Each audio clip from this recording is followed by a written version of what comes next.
How to check if your iPhone is original or fake. In this tutorial, I'll show you two simple ways to verify your iPhone. First, open the Settings app on your iPhone. Scroll down and tap General, then select About.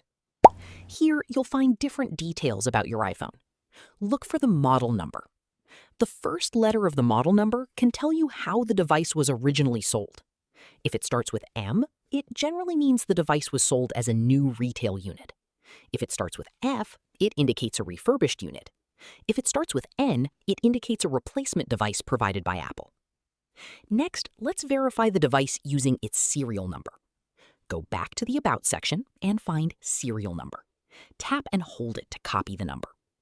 Now, open Safari on your iPhone and search for Apple's Check Coverage website. Enter or paste your serial number and follow the verification steps. If Apple recognizes the serial number and displays the corresponding device and coverage information, that's a useful sign that the device is genuine. However, remember that a valid serial number alone doesn't guarantee that a used iPhone hasn't been modified or that every component is original. And that's it. These steps can help you verify your iPhone and check its device information.